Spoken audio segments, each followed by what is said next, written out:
Hi, my name's Ethan Horn, and today I tell the story of the sewer.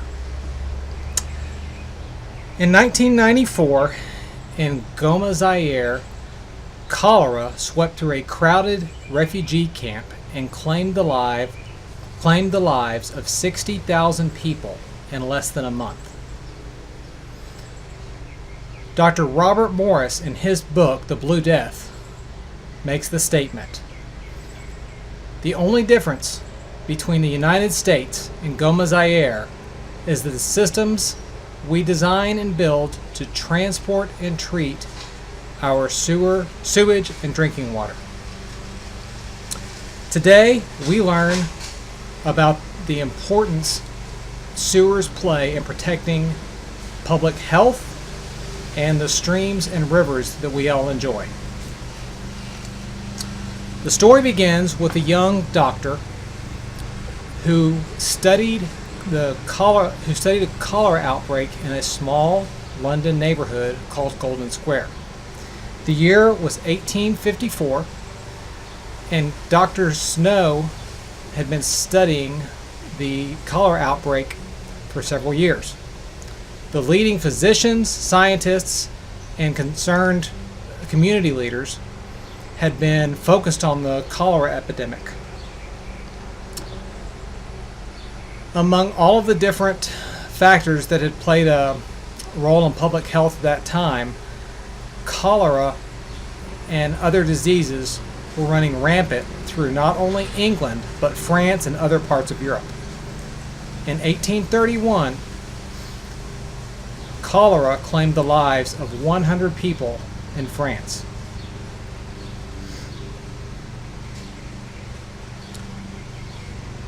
Dr. John Snow began by plotting out on a map the location of the homes where the infected people were from. At each house that he noted, he also plotted out noted the number of people that lived there, how many people were infected and died, and how many lived. With all of that information, Dr. Snow noted something else that up to that time had not been done. He notated on the map where the drinking water for each of the different areas came from. When he put that information on the map, he saw a correlation between the drinking water locations and the outbreak of cholera. The cholera outbreaks were all centered around a small drinking water well that was referred to as the Broad Street Pump, or the Broad Street Well. At his suggestion, the authorities removed the handle from the Broad Street Well, and the cholera outbreak stopped. Upon further investigation, Dr. Snow found that a nearby cesspool where people disposed of their sewage was seeping into the drinking water well. As the well was drawn down, it would pull in the sewage from the nearby cesspool, ultimately leading to cholera. It was Dr. Snow's findings in the Golden Square neighborhood that formed the basis for his work on the cause of cholera. Unfortunately, it would not be until after his death that his findings were accepted.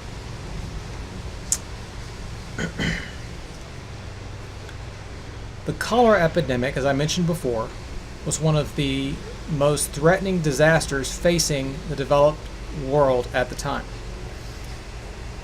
It had only recently began to be a problem.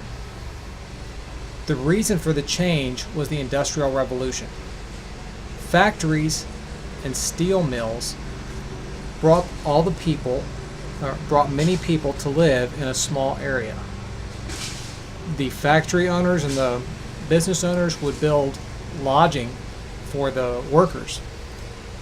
That was good, but the lodgings where they stayed were very tight. They were cramped quarters. And the streets and alleyways were just wide enough so that people could get into and out of them and get their carts where they needed to, and get their carts to their homes. Not much wider. Before that time, people primarily lived in more distributed smaller farm villages.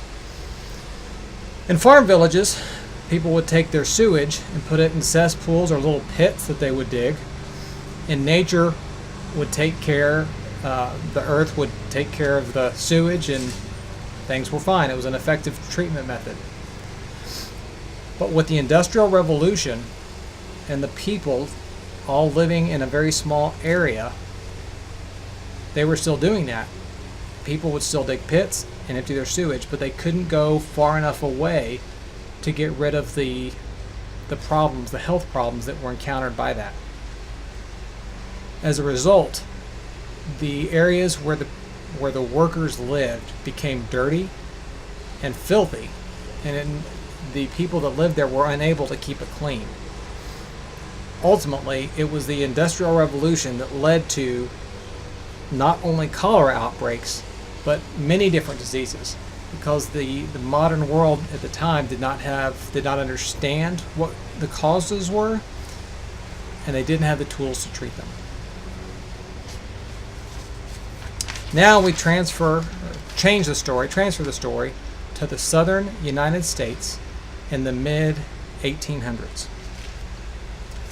Business and community leaders of New Orleans were struggling with a yellow fever outbreak. This outbreak was not limited to New Orleans, but it had hit New Orleans particularly hard. John Ellis, a history professor who wrote a book on the subject, described the yellow fever outbreak as one of the worst disasters in the United States history. New Orleans business and community leaders did not have a formal, unified approach to dealing with this. And throughout the 1870s, this problem continued to get bigger and bigger with every season. Leading up to 1878. In 1878, the New York Times published an editorial calling for all of the cities in the southern U.S. to quarantine New Orleans and to cease economic activity, to cease economic activity with the city of New Orleans. This was a blow that New Orleans would not recover from. New Orleans was a port city. Their economy survived and thrived from the goods that would come through their port and be distributed throughout all of the southern United States. Not only would they not be able to sustain it, but the people of New Orleans, the physicians and the medical society, knew that a quarantine would not address the yellow fever outbreak. In response, several members of the medical community published a public service announcement, published a call to the city of New York. I'm sorry, not to the city of New York, to the city of New Orleans, letting everyone know that a quarantine would not successfully take care of the yellow fever outbreak. And instead, and I'm going to read from the book here, as absolutely necessary, the preventative measures to address the yellow fever outbreak must include an underground sewer and drainage system. Following that statement, 9 businessmen published a call for all concerned citizens and people that cared about their community and their city to meet for the first meeting of the New Orleans Auxiliary Sanitation Association. At that meeting, That meeting was widely attended. Clergymen, doctors, attorneys,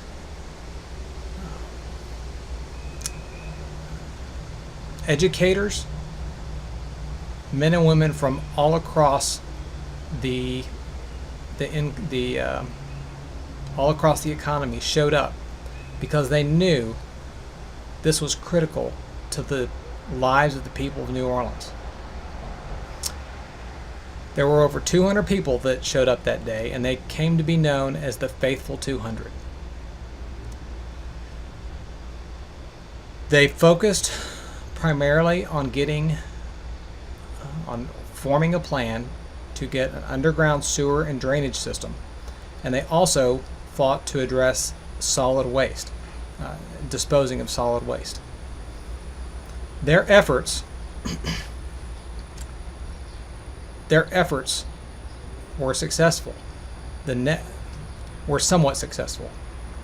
The following summer, the yellow fever outbreak in New Orleans was almost completely gone.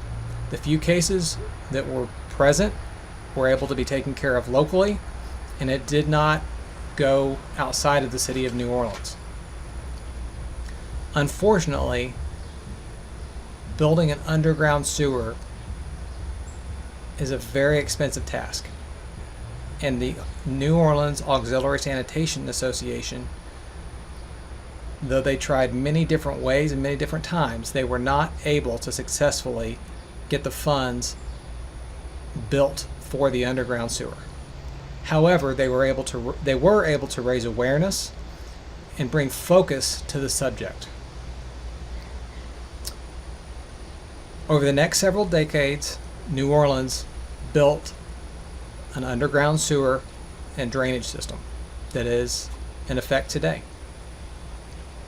But it was the work of not only the New Orleans Auxiliary Sanitation Association, but other business and community leaders throughout Europe, throughout the United States, throughout society that knew that the safety and the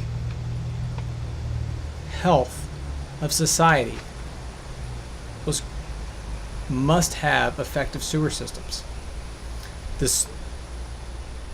It was their work, it was their time and dedication that produced the sewer systems that we enjoy today, and the public health that I enjoy and that our societies enjoy.